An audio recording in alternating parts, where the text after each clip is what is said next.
Welcome to Geekdom Movies, episode 13. We have some great movies to get to today. I'm Shannon, and these are my co-hosts, Fahad. Hey, guys. And George. Hey. And we got some movies to talk about today. Yeah, we do. We got some Dr. Sleep. Yeah, the sequel to The Shining. No. I hope you did, because I need to get more sleep. Me too. And we have Ford versus Ferrari. And Shannon went to with sleep. spoilers. Sorry. Ford versus Field. Yes. Ferrari. Spoilers. Let's be honest. We're all just waiting for Frozen to come out. At this point, it's kind of like... That's really we're all waiting That's why for we're all so Thursday. blue. Who's ready for new Elsa songs? Some more Yeah. Olaf running around. You know, I already heard the soundtrack, though, for something. Don't ruin it for me. I won't. Okay, thank you. I was like, Olaf I don't want to know. looks absolutely hysterical in the new trailers. Well, I figured I've actually avoided the only trailer I've seen is the one where she's making the waves. Oh, Oh, okay. so teaser. That's Teaser. it. That was it. And I've gone this long, and I refuse to watch any more trailers because only That's a good choice we're because 3 days away now. I'm like, I don't want to know. the new trailer had a bit. I figured. feel like they had a bit much in it. Gave too And much They gave a away. little bit too much And I away. cruise controlled out of. Somehow I missed those trailers Thank because goodness. somehow I I didn't wish see them I in did. theaters. I wish I Yeah, had. so I have no I idea. thought they looked good. I'm excited for this Well, movie. yeah, No, I'm sure they that's do, exactly the thing. But I but- wanted to see it fresh. I didn't Yeah. want to Okay. know in advance. Yeah. The problem is I've already heard theories about what's gonna happen, and so I'm Same. like, oh no, this Oh, is. don't Which tell are- me. I won't tell you anything. I cannot spoil this movie for you. Yeah. That would be cruel. But we're gonna go see it Thursday, so 3 days Yep. from now. I'll probably won't even get this uploaded tonight. It'll be like in the next 3 days or so, and then that's when I'll have it.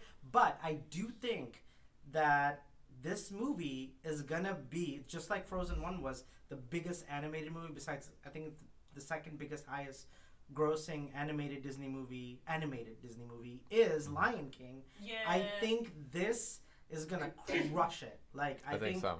I think Right. Frozen 2 might be the movie. And I think, I've already seen people, cosplaying with their little children, dressing them up as Elsa and Christophus and Olaf and for Halloween. So I think people are ready. I think people are really ready to watch Frozen 2. I know I am. Yeah. Shannon was ready when the first movie ended. She was like, okay, I was. when's the second one coming out? Because I needed the release date. The minute I walked out of the first movie, I started planning my Halloween costume Oh, that makes sense. for 9 months ahead of time. Wow. Yeah. Anyways, long story short, we should talk about Dr. Sleep. Dr. Sleep, yes. Okay, so I had to watch The Shining so that I could watch this movie because I had never seen The Shining. And initially I thought The Shining is boring, I don't understand why it's a classic, and I don't like it. Yeah. And then I went and watched I started watching the miniseries, The Shining miniseries from the 90s. Yeah, that was because Stephen King hated The Shining so much. That he went to try and fix it. Yeah. Yeah. Because he disagreed with how Stanley Kubrick filmed it or shot it. It's not so the problem with the Shining movie, and me and George went back and forth because you hadn't had a chance to really see it, so we talked about the spoilers. The movie is focused on Jack Nicholson's character. Yeah. And which Jack Nicholson's amazing. Why would you not? People be like, what's wrong with you? He's a phenomenal actor. Yes, but he is not the main character or the focus in the book. It's Danny who is really the focus. And when you watch Dr. Sleep, it kind of becomes really obvious this was never supposed to be about Jack Nicholson. So I read the book in the 90s, watched the movie. I didn't hate it, but I was just not okay with the changes. One of the other thing is, and I think it's really hilarious, the woman looks nothing like the book character, not even a little bit. What does she look like in the book? She was a blonde, supermodel bombshell. Okay. And, That's the what woman they in do the... in the miniseries. Yeah. Yeah. So, how they portrayed her and who she was in the movie is, this timid, subordinate... Very submissive, yeah. Yeah. Just does whatever her So I'm already husband pissed off wants about that. and- Because, the whole movie is, she is a good mother who's protecting her child, and Yeah. Danny's the one who has the shine, which, if you're like, wait, I've seen The Shining, and what the heck is The Shine? Mhm. Exactly! That's the whole problem that we're talking about. It's the shine that is the focus because Danny has these powers. His dad does too, but he has some demons. Mm-hmm. Well, yeah, of course, he saw the ghosts and everything too. Oh yeah, but his mom saw the ghosts too. Yeah. And in the beginning of the book, Jack Nicholson's Danny's dad's character has been sober for 5 years, while in the movie it just says months, which is not true. He's been sober for years. Okay. So when he comes into the house, these ghosts are basically getting him to basically become try to kill his family so they can join the ghosts in the house. Yeah. That's what's trying to happen, and that's kind of right in the movie, but it's kind of not because the ghosts are using Danny, but the caretaker, the African American who kind of walks him through, he's in Dr. Sleep as well. Yeah. He understands oh man, I have to help this child. And yeah, his storyline kind of gets dropped in The Shining. Yeah. He's there for 5 minutes and then he gets in and just gets stabbed or whatever with an axe. There's no build up. There's no relationship between Danny. Danny's barely in the movie. He's not even that kid did a great job. Did you know when they filmed The Shining that they told the 5-year-old he was filming a kids movie? Well, that makes sense. So I wouldn't. Yeah, there's only so much you want to tell the children. But you need children to be in the movie. But it's funny that he was under the impression that this was a kid's movie, and he's going, red rum, and what the heck did he think he was filming? Probably some weird kids movie. I'm sure he watched it as older. He's writing murder on the wall. Right. And so, for me, Dr. Sleep goes back to the beginning of the movie. You see, Danny being the kid, then coming back with his mom, and then kind of he goes quiet, PTSD level, right? So and the caretaker who's now dead is now in Dr. Sleep, and he's was that the same actor? No, they couldn't get the same actor. They looked very similar. Yeah, they did. They really did. So for me, I was already okay, I'm game, because they're fixing what went wrong in The Shining, because it really was Danny who saved, not his mom. Not that the mom didn't do anything in the movie. Or in the book, sorry, I should say in the first book. But really, Danny was the one to figure out, get help from the caretaker who was also the Shine, and then here we go, 20 years later, boom, we're in this world. Mm-hmm. And wow, what a world that is. These people, they have the Shine, they're sucking up other people's Shine, and they've been around for hundreds of years. In the books? Yeah. It was? Yeah. Was it in the original Shining? Or just the sequel? Oh, just the sequel. Okay. And these guys, they're basically hundreds and hundreds of years old. What they do is they find somebody with those psychological powers, like Danny who can see ghosts and things like that, and they basically have to kill them, and then they suck out your Shine. And when they suck your Shine out, you absorb the power. I thought all of this was way over the top. So I liked half of this movie. And I did not like the other half of this movie. Okay. So this movie felt like 2 in 1. You guys agree? It felt like I was watching 2 movies spliced together. There was a movie about the vampires, and then there was this whole other movie going on about the little girl meeting Uncle Dan or Uncle Donnie. That's kind of how it goes. Even in The Shining, it was one half of the movie is the ghost and his dad, and the other half was supposed to be Danny and his mom, and it was supposed to be split like that too. But those feel like a coherent storyline. Not at all. I disagree. But this to me felt like I was watching a Lifetime show on Hulu or something. The vampire series felt like I was watching teen vampire shows on Netflix. I do have to admit, just a little bit, but and for me it played really well into the story. Yeah. Because it shows how powerful this girl is. We're going into spoilers. Here's my 2 cents for Dr. Sleep. Go see it. If you don't like Shining, don't go see it. That's all I can say. If you read the book, go see it. What do you guys think? I thought it was fantastic. Skip it. I was bored out of my mind. Okay, so me and George, we like psychological thrillers. We like slow burn. I love psychological thrillers, but I don't like this one. Okay, so anyways, me and George will say go see it. We loved it. I love the book. I've read the book. So from my point of view, if you read the books or if you watch The Shining, I think you'll enjoy it. This was probably for you. Oh, yeah, 100%. But I also think like George, like who saw The Shining, thought this was way better, and I've heard that from tons of people. It's like I didn't like The Shining, but I like this movie. Interesting. So you are the first person I know that I've talked to. Actually, I don't know anybody that said they didn't like the movie except you. Unfortunately, I have heard a few online reviewers say they didn't like this movie. So I initially thought The Shining was kind of boring. And then after I let it, sit on it for a few days, and then I went and I watched a couple of minutes of the terrible 90s miniseries. And why would you do that? Just to compare and contrast. I didn't watch much of it. Okay. Just to see what it was like getting ready for the review. Yeah. And it was so incredibly worse and awful and not scary at all. And well, I don't. And whenever you make no a TV miniseries on a regular, in the 90s. Yeah. That's a good point. But that was Stephen King. I mean, it should have been good. And no, the It Con movie that they made, that was a miniseries on TV. That was terrible too. Okay, true. So or like it's like watching Goosebumps or like Are You Afraid of the Dark? Like yeah, exactly. The quality. That's what it felt like. Yeah, these aren't big budget. To The like Shining. Yeah. So to me, that made The Shining by comparison look really, really good. And the more I think about it, The Shining is very iconic. It did create a really creepy atmosphere. That's true. And it did things that no other movie had done in 1980.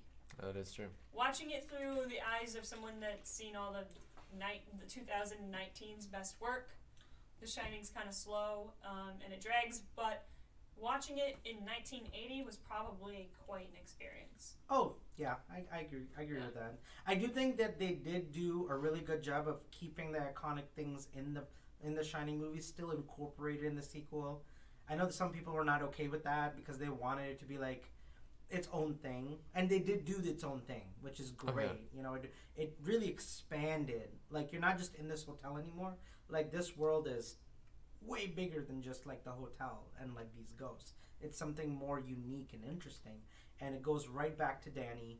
And for me, sorry, we're going to spoiler talks now. Like, watching Danny like overcome, he's afraid to use his powers, he doesn't understand his powers, to like he also becomes like an alcoholic in his like early 20s.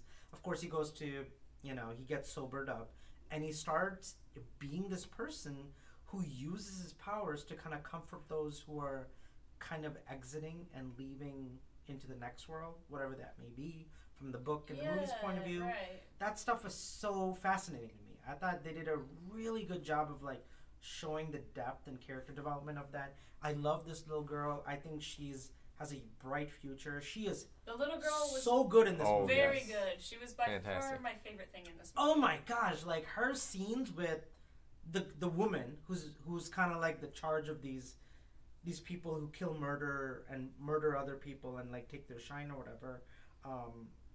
Fascinating stuff. Like was she in the movie Wonder? I've never seen Wonder, so I'm not sure. I think she might have been, but who? Jacob Tremblay was in this movie, the little boy, and he was in Wonder. Okay. He was the star of Wonder, and he puts on an Oscar-worthy performance when the vampires are eating him. He's the baseball boy. Baseball boy, yes. Okay. Oh man, that was a heart-wrenching scene. That was hard to watch, but like the girl goes, "These guys aren't humans; they're monsters," and they are, in some ways, are monsters. I think it went too far. I think that killing a child on screen like that and showing him having a knife stabbed into him was going too far. I don't want to watch that on screen. Would you want to see this little girl fight these guys and like win? Hell yeah! Because that's why it's important. But I want her to save the boy. I want Stranger Things. This whole movie, I was like, Stranger Things does it better. Absolutely not. Absolutely yes. not. So okay, no. It's a 12-year-old girl with psychic powers fighting monsters. Yeah. Stranger Things did it better. She just learned about her powers. The best so she could do. 11. Everything had to line up. The boy had to die, unfortunately, but that gave her the ability to see them and see what they're doing, realize how important and messed up this is. So she gets on a bus to go find Danny and team up, and then Danny like talks to the caretaker one last time because he says like, I'm not gonna come back, but you have to help this girl. Then he gets his best friend, and now we're moving. Now's the movie, you know what I'm saying? And like that is like when that woman That was like flies an hour into the cloud. This movie, though. Yeah, but that's an hour and a half into this very. But there's nothing movie. wrong with that. I like long movies that take their time to tell the story. I do if they're interesting. This one was boring me to death. Well, I think it was mostly because they were still trying to make sure that they built up the story enough. They were trying to combine it with the like remnants of The Shining. It sucks that they had to do that. Yeah. Because I know there's people who are walking in there going like, I want The Shining, you know. So they. Yeah. So they kind of had to tie it in so that, you know, people felt like it was actually a sequel to The Shining. Right. Yeah. And then they also had to make sure they built up the characters enough in a way so that you would understand what they were feeling by the time it got to the middle of it. Yeah, you need that stuff. Because normally that happens about 3/4 of the way through, but you had to understand their emotions like halfway through. So because of that, they spent a lot more time building up the characters. Right. I would have liked to see the baseball boy get saved by the little girl.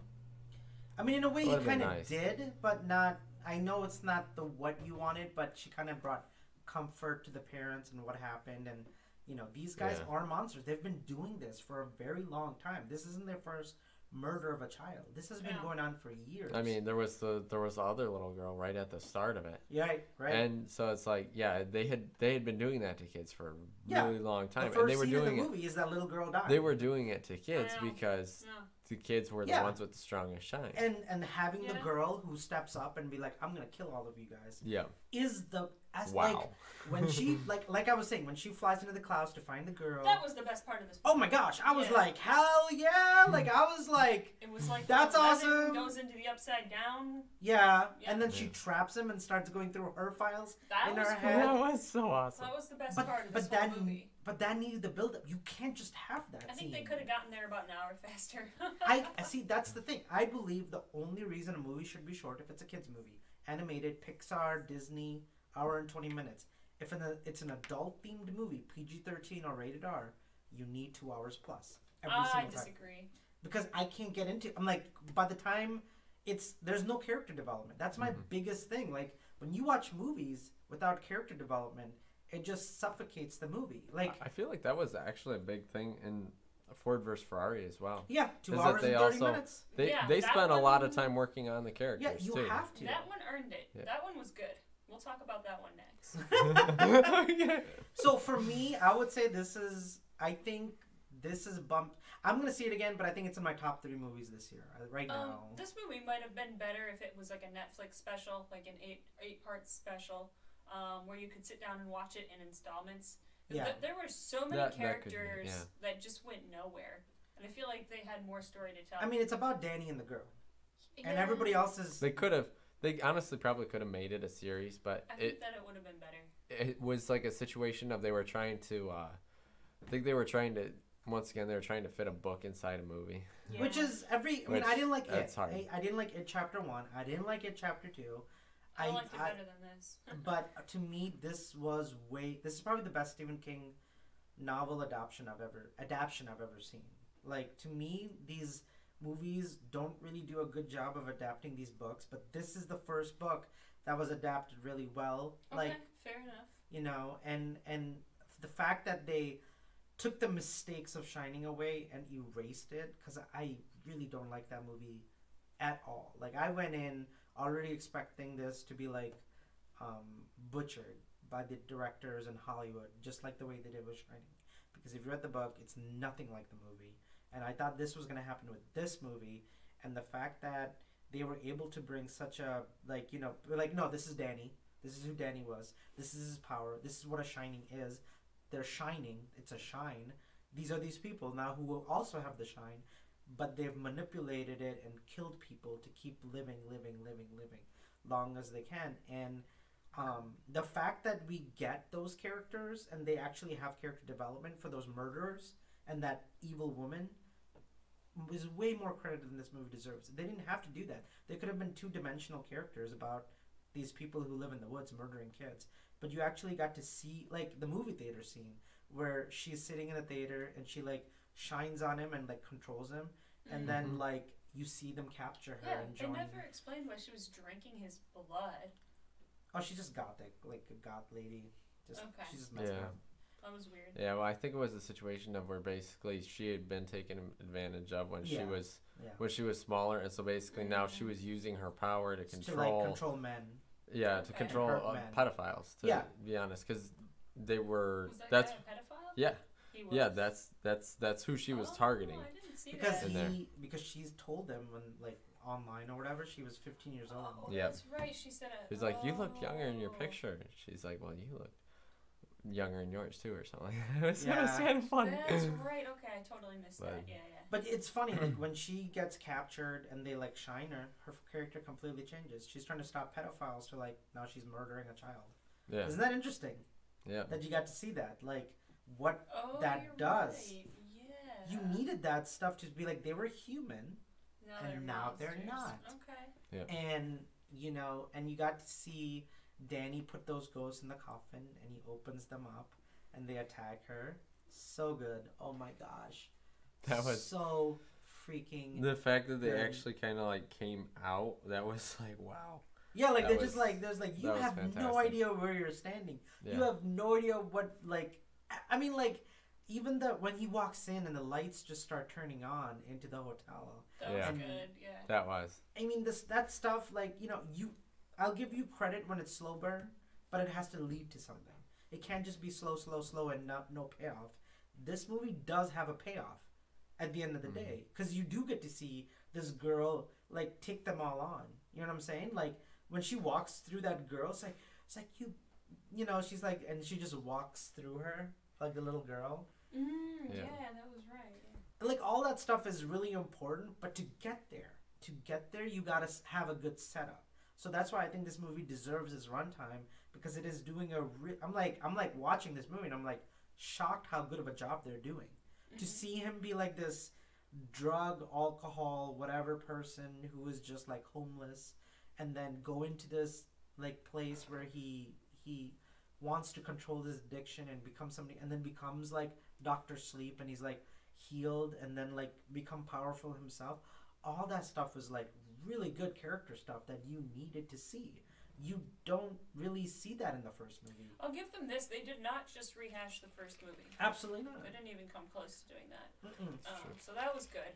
And then I liked the scene where he was at the bar and reenacting kind of what his dad just kept. Yeah, he's his dad's trying to get him to drink. And he's aren't you worried? Don't you want to know what happened to Mom and me? Don't you want to know what happened to us? And he's I'm just here to give you a drink, man. And he's completely far gone. He's basically possessed at this point. His spirit is completely wasted away by the hotel and who he was. And I thought that was really fascinating. And him her overcoming, because he does become his dad at one point, but the little girl is more stronger, where she kind of gets him back. It's I told you to run. It's yeah, but I didn't want to leave you. It's no, you're not leaving me. I'm gonna go back, and I'm gonna destroy this place, and then I'm gonna go back to Mom. But in the end of Shining, the hotel burns down, and they never added that in there.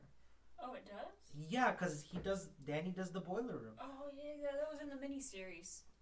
Because they took it out. So this movie kind of is okay, we're kind of incorporating the movie and the Overlook Hotel, but we're also kind of not.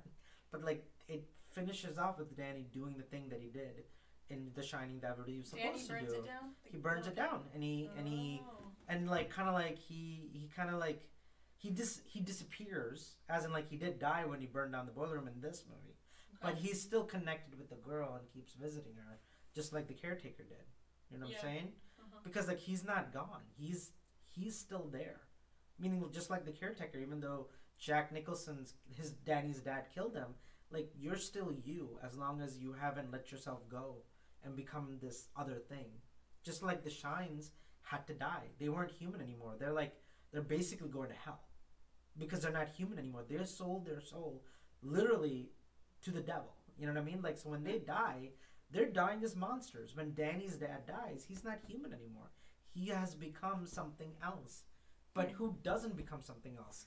The Overlook, the first caretaker who talked to Danny, and now Danny hasn't gone to hell. He hasn't lost his soul. He's still him, so he's able to visit her and continue to help her, even though he died. All that stuff is laid under layers of stuff that you're supposed to pick up on your own. because he sees his dad. He's like, his dad keeps going like, take the drink. He's like, I don't want to be you. Yeah, and he smacks it aside, and because he's and like all that stuff is like so good that they never showed in The Shining. This was I can see how a fan of the books would like this. Absolutely. Yeah. So, anyways, long story short, I can't wait to see this movie again. I think they could have cut an hour out of this film and still made it. I think they could have added an hour into this film and made it way better. You're right. It could have been a miniseries. You could have slow burned this all the way to Netflix. You could have done either one. I think 2.5 hours was exactly the wrong amount of time. You could have cut an hour out of this. The entire plot of the little girl that has blonde hair, I think you could have cut that entire plot line out and lost nothing. But somebody had to come into the camp and learn what they're doing. Yeah, but I think if you didn't put that in there, they're just monsters. They're not even human. You don't get to see where they come from. You don't understand what they're doing. True. But you had to have that girl come in to see what exactly they're doing. Yeah. They're taking innocent girls and turning them into monsters. So either they're going to kill you if you have the shine, or they're going to have you join them if you have the shine. Mm-hmm. And they decide who, and whatever that lady was who was in charge of everybody, she decides who gets to live and who dies in the group. Right? Mm-hmm. So you had to see all that.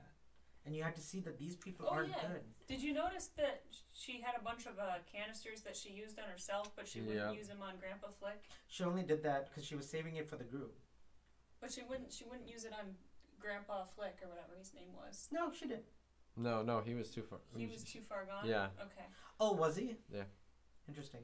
Yeah, because remember, he didn't get killed by anybody. He just died.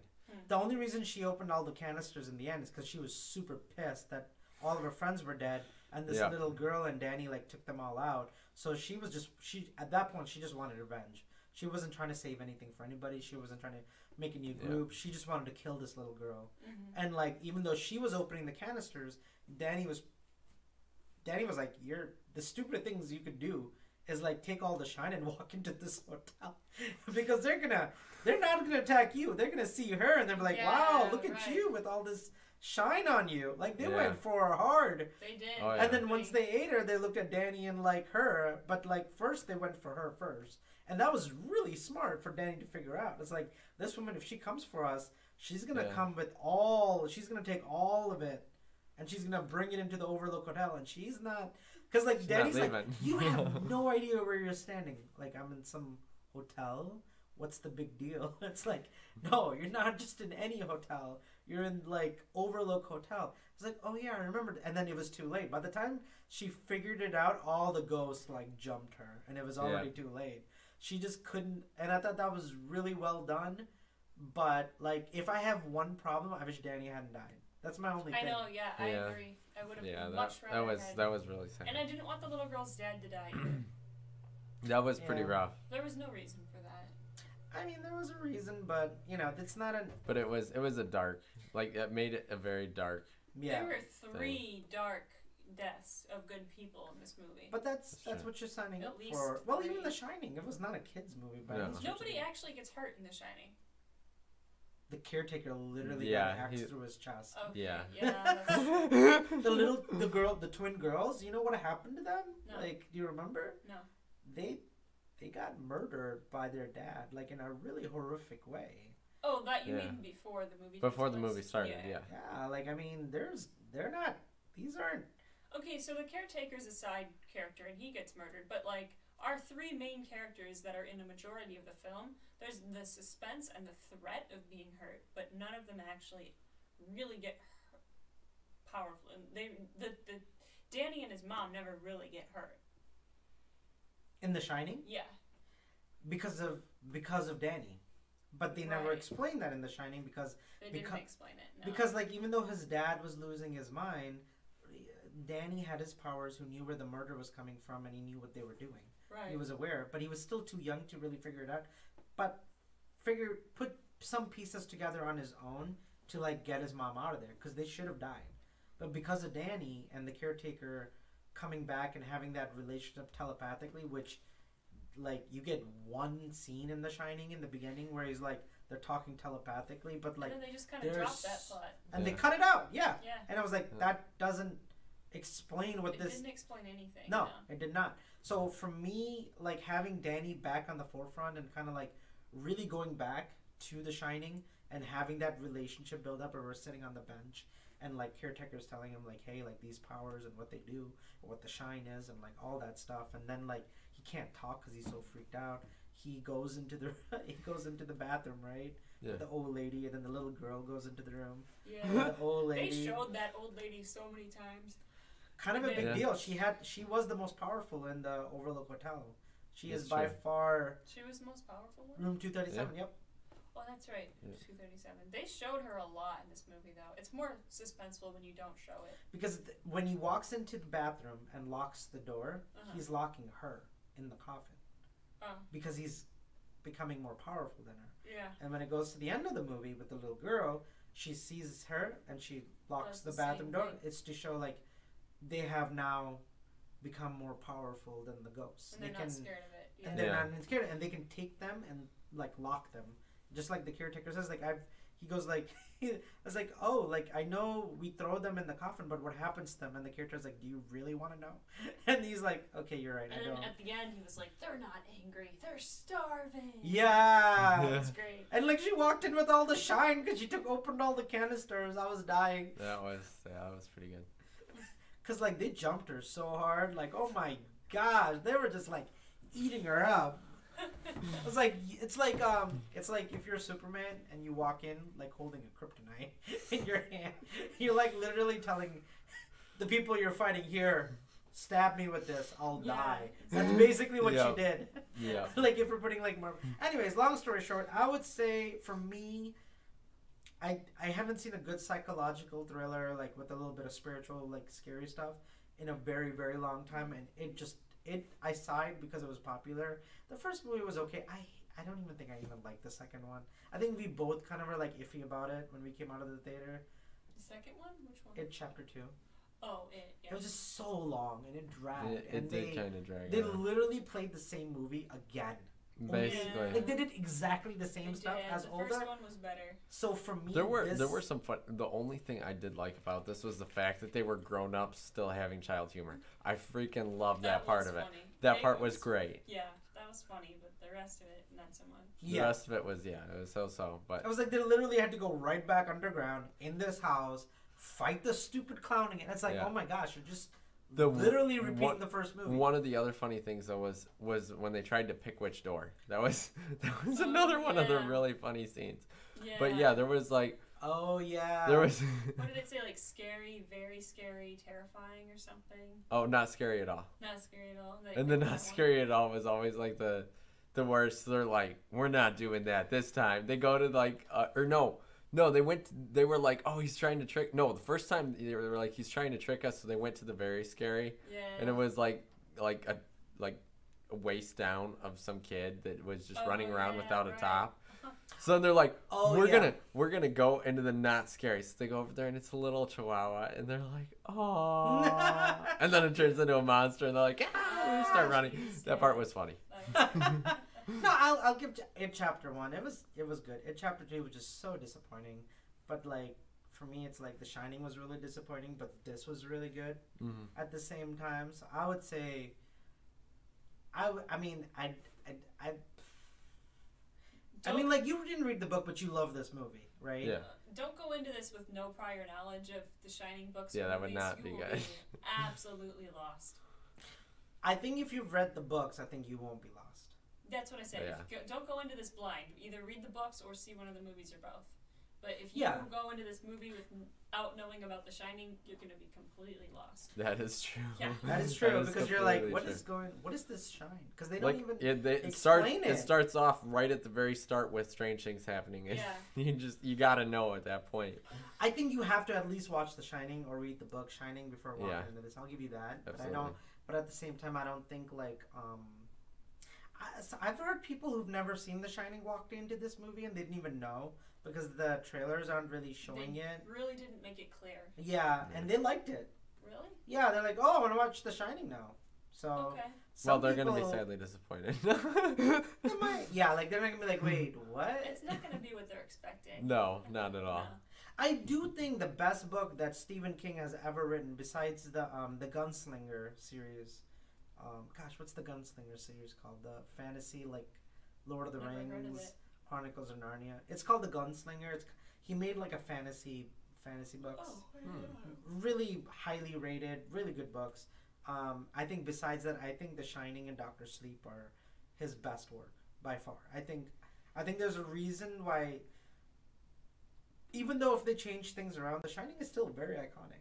Yeah, it's very iconic. Yeah. And I think even watching this movie, you're like, wow, like this story is really well told and like really like put through together. It's not just kind of like half washed and like just kind of whatever, but like really like he thought about like what they really put pieces into places. Right, yeah. Right. And I feel that even in The Shining, even if they changed a lot of things, and I feel it even in Doctor Sleep, like those actors had to work their butt off to make those like scenes really work. They weren't just like put together just like when they're bored or something. Like that woman that plays, it's funny, she's in the Mission Impossible movies. It's so funny to me. The evil woman, she's in Mission Impossible. In the last two, she's the... Oh, Rebecca, what's her name? Ferguson. That's right. Yeah. Oh my goodness, I didn't even realize that. And I'm impressed with her. She was good. She's a very good actress. Yeah, and so like she's good. Like I think all of these actors had a lot to live up to, especially that little girl. Yeah, what's her name? I don't know. I can't remember. But God, I hope she's in more movies because she has fantastic. Oh, she's amazing in this movie. They need to throw her into Stranger Things. She'd be great. She'd fit right in there. That's true. I don't disagree. Yeah. I think like when you see children actors like you don't really root for them. You're like they're just stupid kids.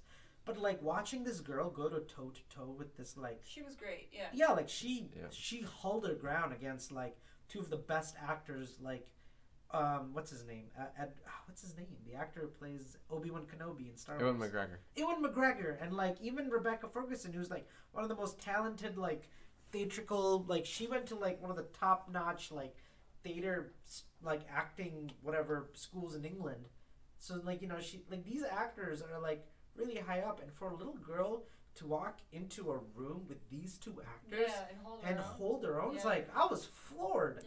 Like, and then you made me more excited to see, because I read the book, so I was like, okay, like the first scene, like when you see her, the the before like she kind of gets her own strength is like she just freaks out because she watches the little boy get murdered, and you're like, oh yeah, that's messed up, but I don't really care for this girl. But when she traps this woman into her bedroom and then like puts her hand through the thing and like keeps her there, so she goes, I was like, oh my God, that's amazing.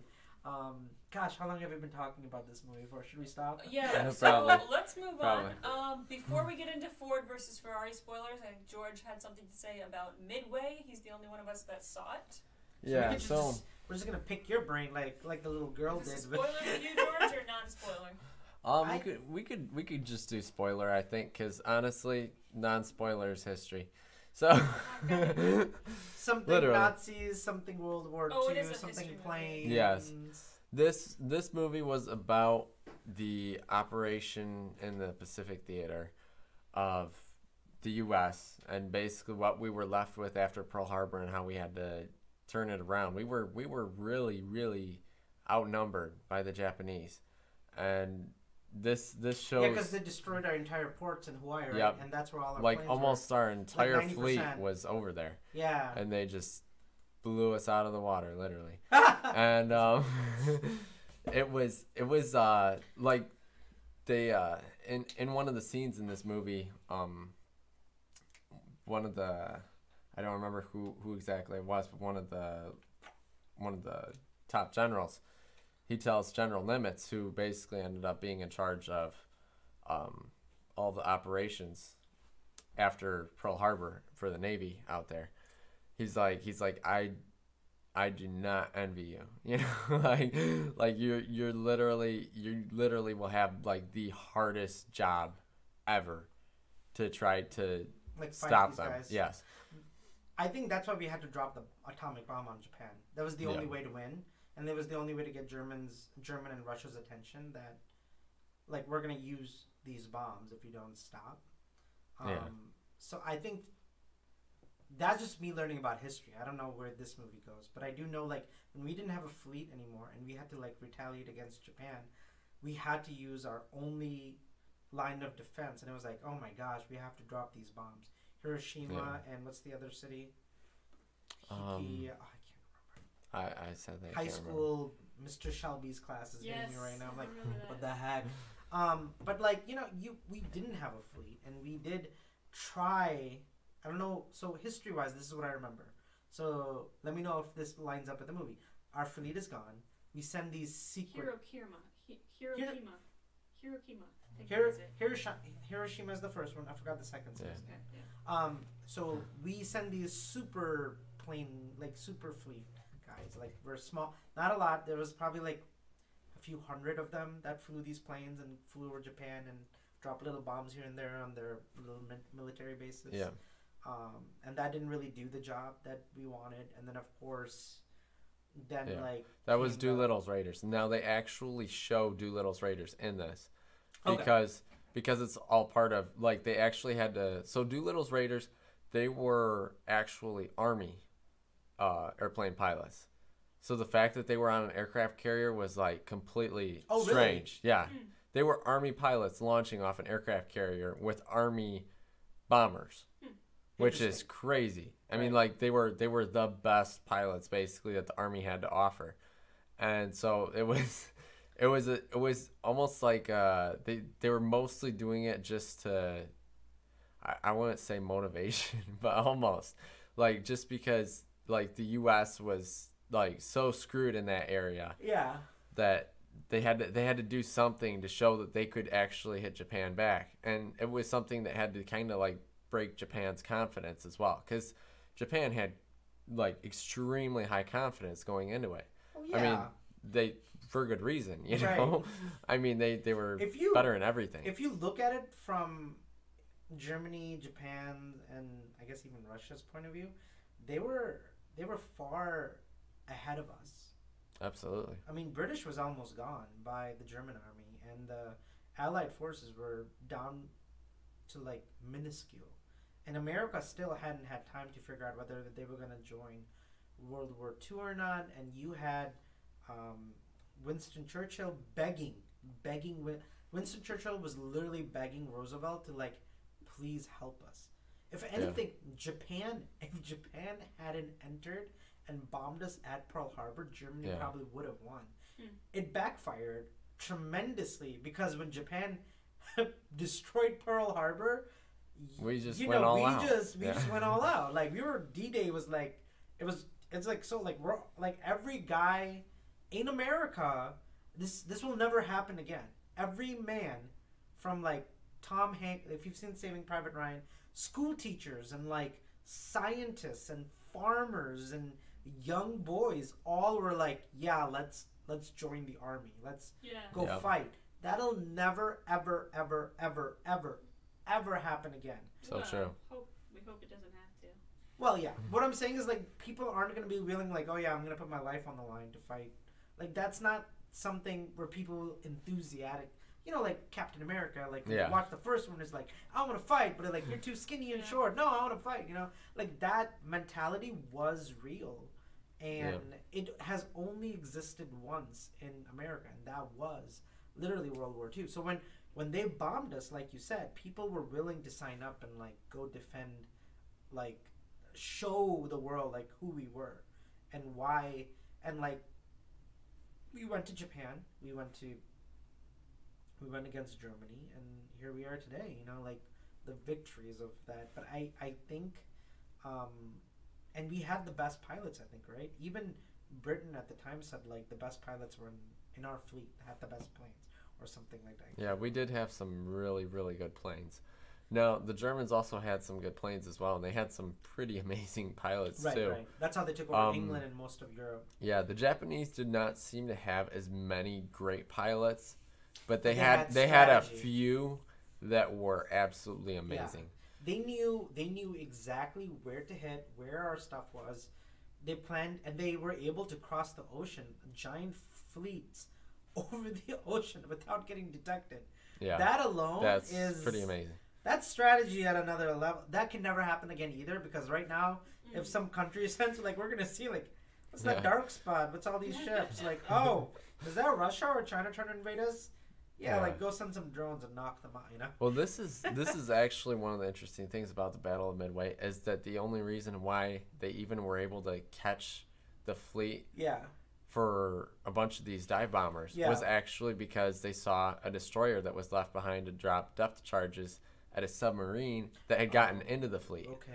So like these guys in the submarine, they're over there, they're trying to fire their torpedoes, and like they obviously someone spotted the scope from the periscope from the submarine, so they started dropping depth charges. So that the Japanese admiral told them to leave that destroyer there to drop the depth charges. Yeah.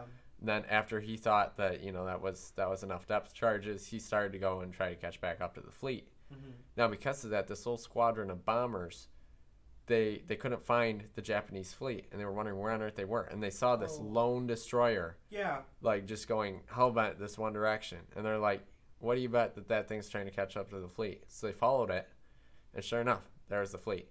Otherwise, the Battle of Midway would have been a complete disaster. So we got lucky. We got really lucky. Extremely, extremely. And there were some crazy things that happened during the Battle of Midway. It was the largest naval battle. See, I just hear that it's not very accurate to history, but again, I haven't done the research. This is what I'm hearing from people who've seen the movie. But again, I don't know. Well, one of the things too is that a lot of it wouldn't even necessarily seem so accurate just because of how crazy it really was. Mm-hmm.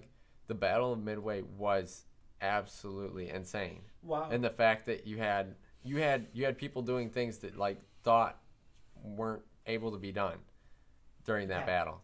And that could be some of the reason why people think it's not all that accurate. I don't know.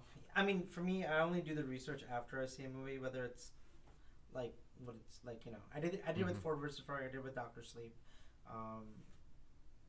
but I do think that it tells a very interesting tale. I don't think a lot of people asked for this movie.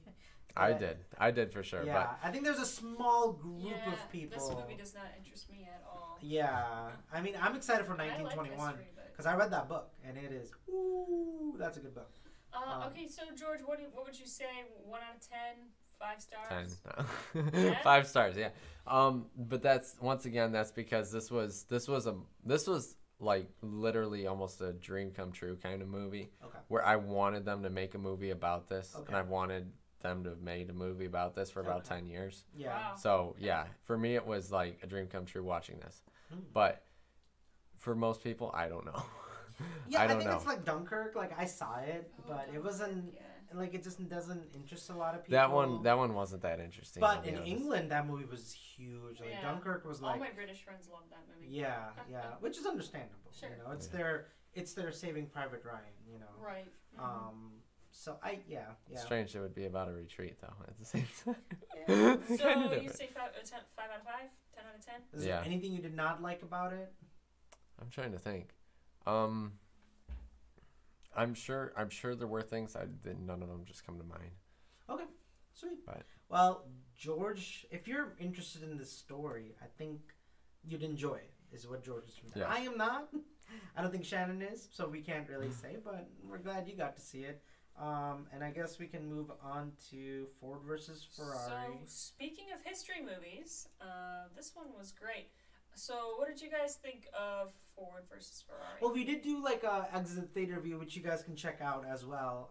When we got a theater, and your friend April, your friend April was with us too, and she did the recording and things like that, and that was a lot of fun. And I mean, I really enjoyed it, but I'm so glad I went for a second time with Stephanie.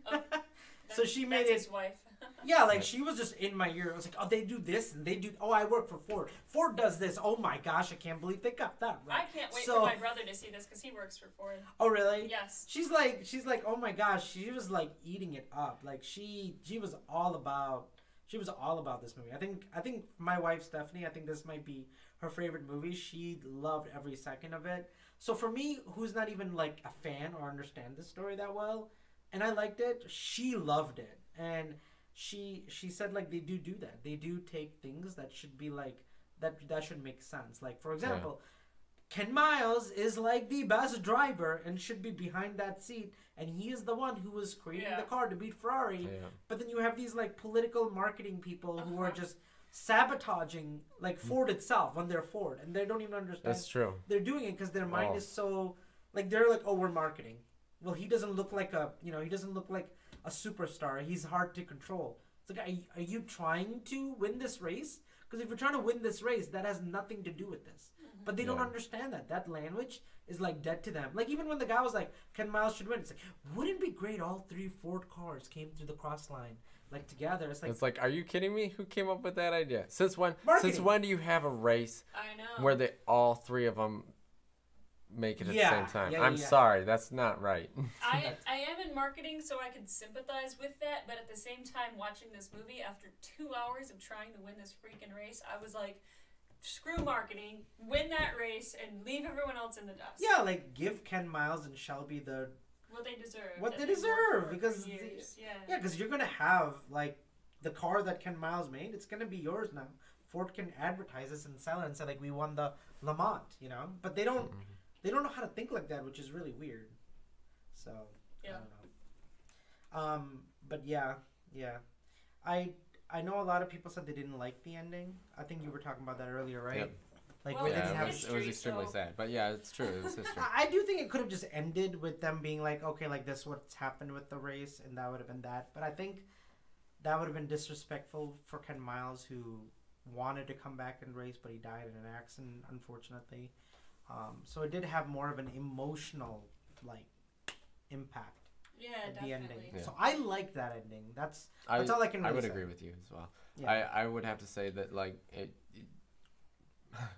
we would like life to be all warm fuzzies, but it's true that it was a very real ending. Yeah, and I think because of Ford versus Ferrari, we now know who Ken Miles. I mean, everybody knows who Shelby is because he created the Shelby GT Mustang or whatever it's called. But so he's pretty famous. Like if you're a car person, everybody knows who Shelby is. Yeah, but like Ken Miles like being the one to really put that car together to beat Ferrari. That's a story that needs to be told. It was a great story. Yeah. I really enjoyed this movie. I don't care about cars, but I really liked it. Yeah, and we were reading some of the comments.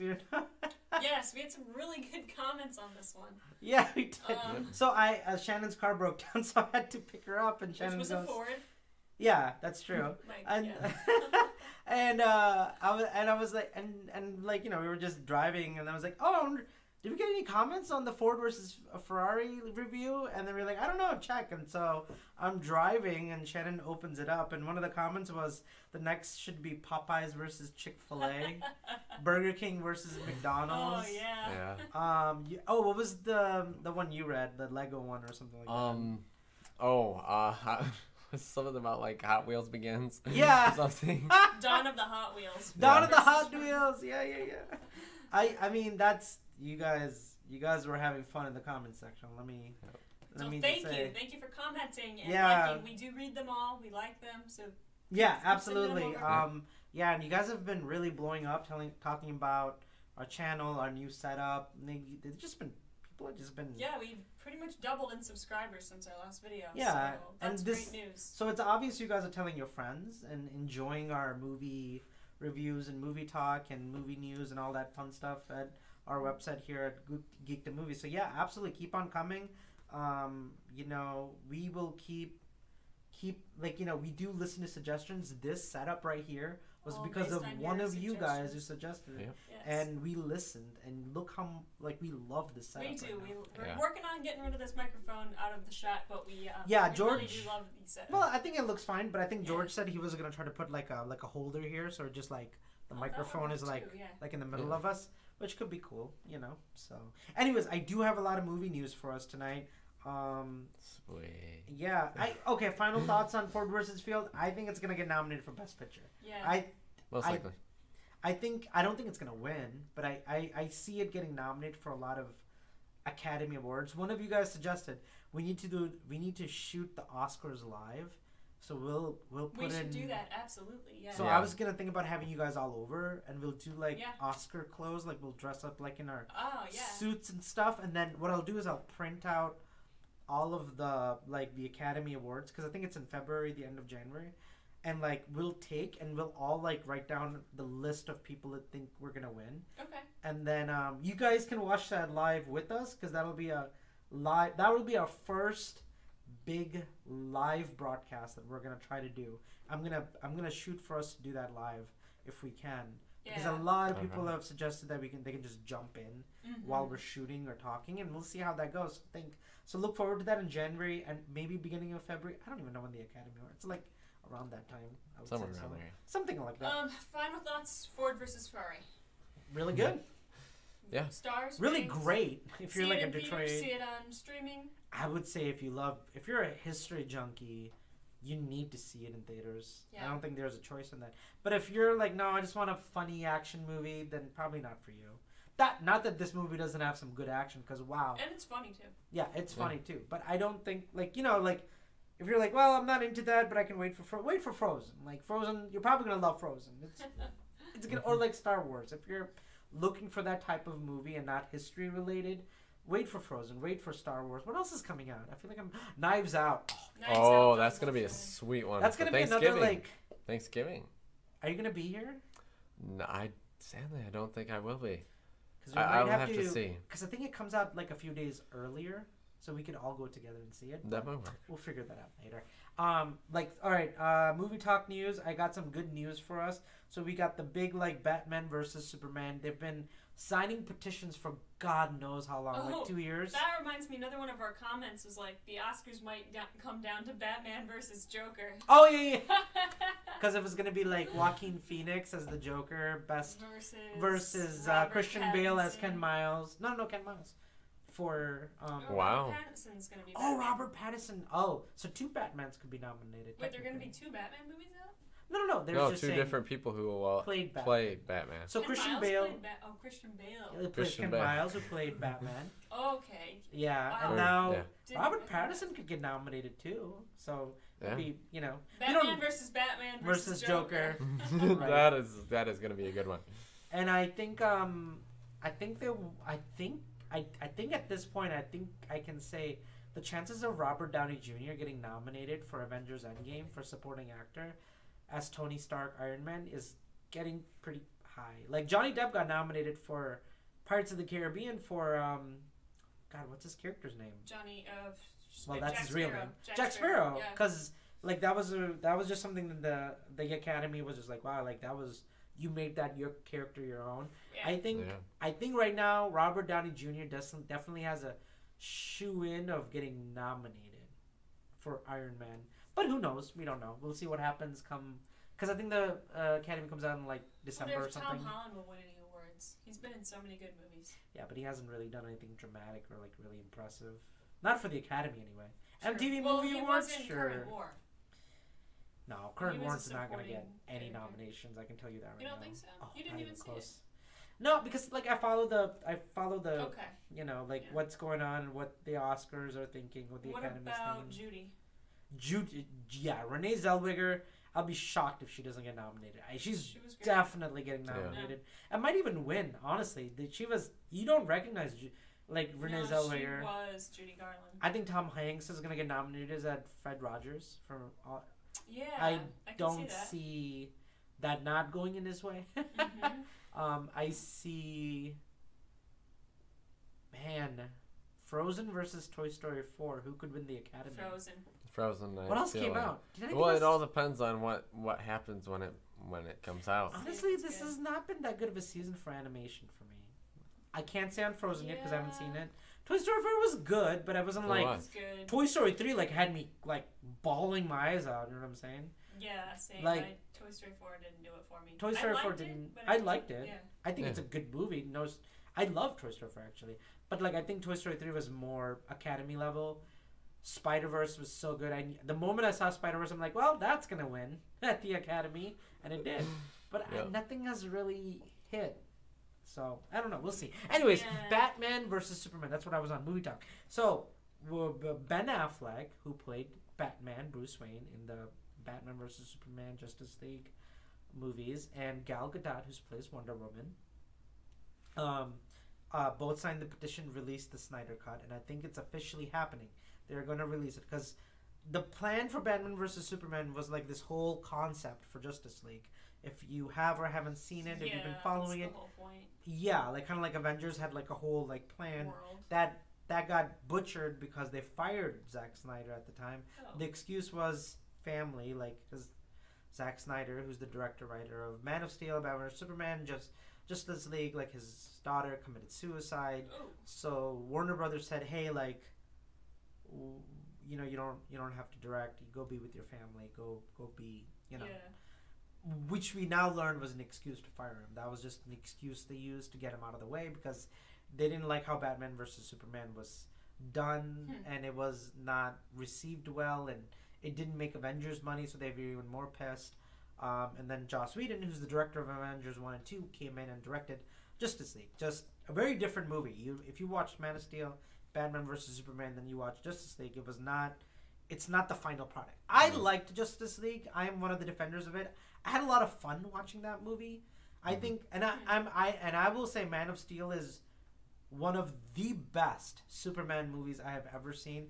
I will always give credit to Zack Snyder for making Superman a badass and not a whiny crybaby who's just like Lois. You know, like he actually you got to see him fight and you got to see him throw punches and not just find this puny Lex Luthor who's has some plan.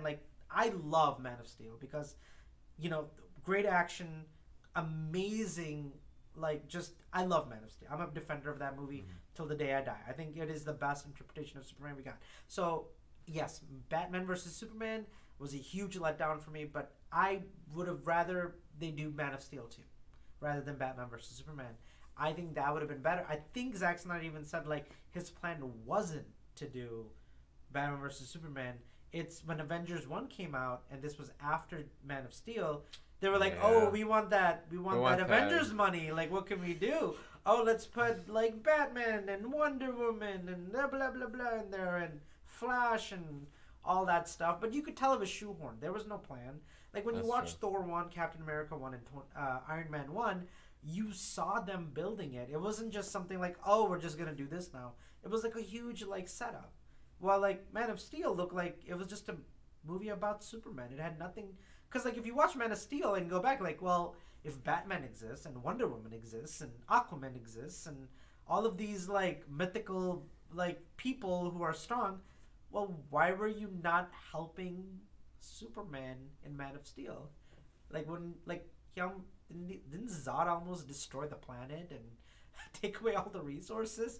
If I was Aquaman or Wonder Woman, I'd be like, oh, I need to go help Superman out, you know? So, you guys excited about Wonder Woman 1984?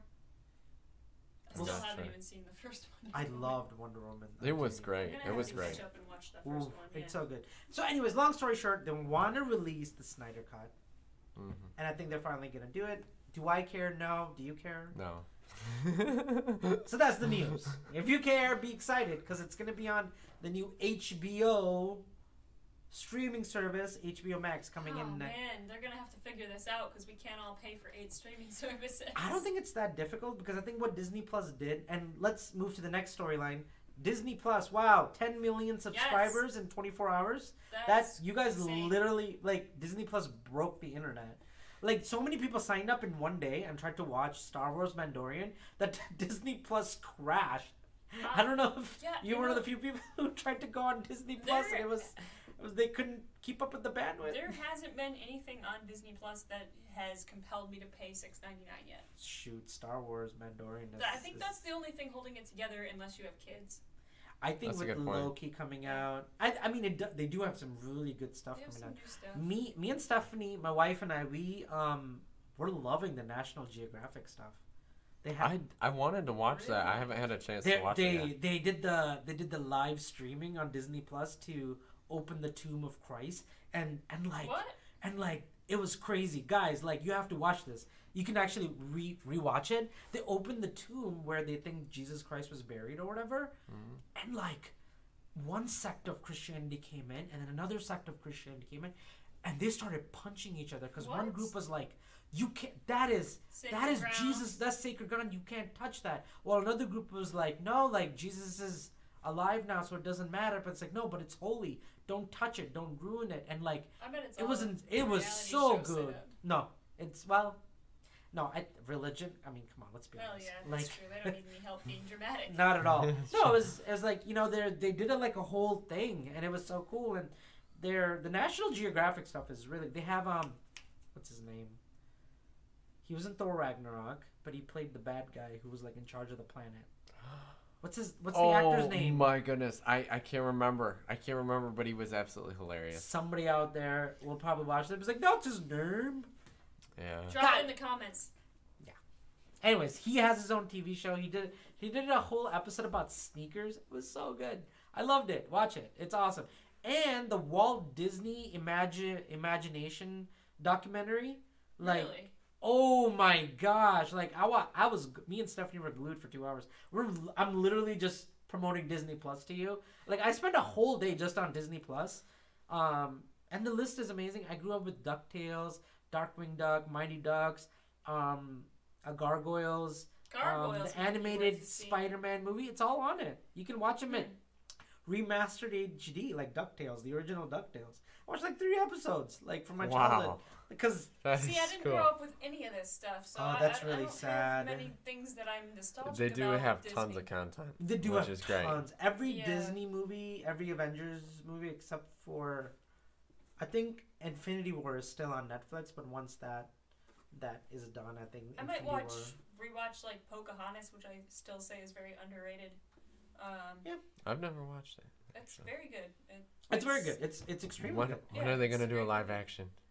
Oh God, they don't won't say that. because it is culturally insensitive. Though Mulan is looking better and better. Like, the more I hear about Mulan, the more I'm like excited. They're doing their own thing, man. They're not even gonna make it look like the animated series. That's true.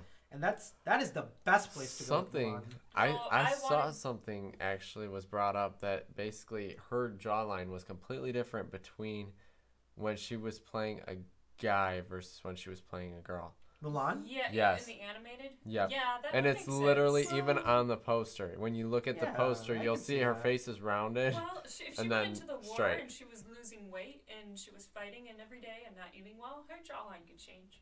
Well, yeah, but I'm gonna defend this movie to the death. Here's the interesting thing. They said as soon as it's found out that she's a woman, it suddenly changes back. I think that's actually smart. I think that they should do that as animators. That's one of the visual cues that can give us to subtly, without making it too obvious, tell us that, you know, we're supposed to regard her as more feminine or more masculine. Yeah, because if they had the same jawline, every guy would be like, she's just a woman. Yeah. And to be fair, Asian men don't have a lot of facial hair, and they don't, like, you know, if you put, because if you go to Taiwan and like a lot of these places, there's a lot of trans people walking around that you would believe are 100% women, but they're males dressed up in like makeup and women's clothes. What the Asian men and women, there's not a lot of distinction between the genders. If you were to just, because they don't shave, they don't get a lot of facial hair like the men don't. They barely shave. They barely get chest hair. They don't really have. They're just how the Asian gene is. Unfortunately, like it's not much to say. So I don't think you even have to do that. Like, I mean, I think like most, if you pass by a pretty woman, they said like if you go to Bangkok, where's that? Thailand. Thank you. In Thailand, if you go and you see women, they said don't trust that's a woman, because you could be like, that's a beautiful woman, but half the time, like 50% chance, I did it's hear a male about that, and it's very easy to confuse. But no other gender can do that, because like Americans and Middle Easterns and black people, there's a huge difference between men and women. But in like Asia, there really isn't. Like that's just what it is. So I don't know why they had to do the jawline. They could have. I'm not sure either. They could have just. It was just an interesting fact. Someone said it had been keeping him up at night. Yeah, like, you know what I mean. Like if you Mulan only works because like you could pull that off. You could actually. A woman actually just has to make her voice more like this and then cover her breasts. And remember, in the poem, these would have been like 13-year-old kids. Like they were very young. The warriors that would have actually been going to war. Right. Yeah. They would have been young enough not to be shaving. They would have been young enough to be able to pull this off. That's true. I'll give you that. Yeah. Because there was like what? They're like, if you're 12, you're already a man. I mean, you were dead by 40 in that time in history. Shoot, 30. Forget 40. Yeah, so you were fighting at 12, 13, 14. That's the one thing I give people crap for. I was like, oh, look at this history, and they're married 12-year-olds. It's like, yeah, like... That was true. Yeah, but like... They didn't last very long. Yeah, but like, the chances of you surviving birth, being a mother, and then the older you get, less chances of you surviving birth. And, like, the younger they are, the more, like... I mean, yeah, thank God for technology and science and medicine. Yeah. But, like, at the time, like, yeah, you wanted your daughter married at like 12 or 13. So they like, could have a kid by 14, and 13, not die and have be a mother. Yeah, of course. And they were dead by 30, so... Right. Like, it's just, like, people don't understand... When they talk about things, like, you're talking about something, you're seeing it from today's culture.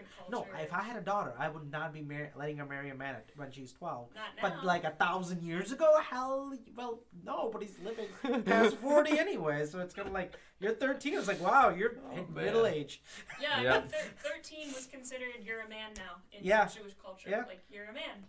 You're not a kid anymore. Yeah, like 30s, 40s is what, you know, like if you found somebody above the age of 50, you were elderly. Yeah. When you read the Bible of these people who are like in their 40s and 50s and like the Pharisees, they're like only 40 years old. Yeah, and all the people fighting the war were like 15 years old. So that's part of why there was so much more violence back then. That's true. That's a good point. Yeah. Oh my goodness. A bunch of 15-year-olds running around acting like they know what they're talking about. Yeah. That's hilarious. They were the ones in charge of the wars and the countries, and they were... You know, the 20-year-olds were telling the 15-year-olds to go run out Alexander and the start a Great, war, actually. Yeah, he was very young.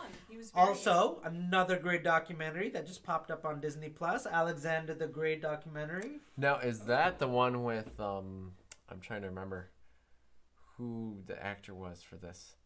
Colin Farrell? Yes. Mm-hmm. Is that one? No, the documentary, not the documentary, not the movie. Not the movie. Oh, no, what a bummer. Like when you get Disney Plus, you get all of National Geographic, and that fall list of National Geographic's documentaries are pretty freaking awesome. I didn't even think about that. I was only thinking about animals with them. But yeah, you're right. The History Channel. They also had like shipwrecks too. I saw they had something about so shipwrecks. They had my wife was making... My wife said the funniest thing the other day when we were watching on National Geographic. I was like, I turn on the History Channels and they say pyramids were made by aliens and Jesus didn't exist. Yeah, right? There's... Like, that's the History Channel today. It's like, thank God for Disney Plus getting National Geographic because we can actually watch real history. Yeah. And I was like, I was watching the, you know, like, opening the tomb of, like, Jesus Christ and where they thought he was buried. All that stuff was like, this is what the History Channel, like, you know, like Midway or whatever, Pearl Harbor, you can't even watch that on History Channel anymore. They don't even, they play like dumb History reality Channel crap. Has some, ancient aliens. I feel like they kind of went off track there. They tried to find what people thought was more interesting. Right. And so they just wound up being fake. Like, fake. That's exactly what it is. Like, they just was like, oh, we're losing money. History Channel is now Alien Channel. Yeah. Or like Jesus was never born. Or no, Jesus is an alien. Let's just where they're going now. Point, yeah. Oh, Buddha, he was an alien. Oh, pyramids, that was made by aliens. Oh, I don't know, Moses, alien. Yeah. It's like it just keeps going. So, anyways, Disney Plus is pretty cool. They broke the record. Mandalorian. We gotta talk about Mandalorian too. You know, the thing about Mandalorian, it's a slow burn. So there's not a lot of action. There's more slow, and it's weird to see a Star Wars movie like that. Can I actually say I started to fall asleep during it? Yeah. Like that's literally how slow it is. Yeah, like it's the 8th episode is gonna be like big action pieces. Oh, thank goodness. But like I'm but the 4 or 5 episodes, it's gonna be like really like character stuff where you're just walking around the planet with Baby Yoda, you know, just doing its thing. Second episode was really good. Now, this is like, was this one of Yoda's offspring or we don't know? Because the thing is that this is why this is after the Empire has fallen, supposedly. Return of the Jedi. Yeah. Well, somebody said like, hey, Yoda and Yaddle in prequels got it on. They were finding a place to do some baby making stuff while nobody was looking. Yoda and Yaddle? Yaddle was the other Yoda species, which was a woman who was in the Jedi Council, and they are the last of their species. Which people are like, well, now it makes sense why Yoda ran for the hills when he figured out who the Empire was. Huh. And it was Palpatine. And he's like, I'm going to go. I'm out. Like, I'm good. I got defeated. I'm going. But now if you think about it, he had a baby. Yeah. He's like, I gotta go. Gotta go protect that baby. He's like, Yaddle, where you at? Jedi's falling. We gotta protect that baby. And like when you watch the second episode, you know the connection to Yoda is super high. Like, no question asked. Like when you watch the second episode of Mandalorian, like that, like you're like, it's like that's Yoda's baby, and it's 90% sure it's Yaddle's baby too. So. I'm excited about seeing that one. I love the second episode. It is hilarious. The second episode like had me dying for like 10 minutes. The first one, there were a couple good parts to it, but I felt like that first guy he goes to pick up. Oh, the drone fight was awesome, dude, with the droid. Yes, that was cool.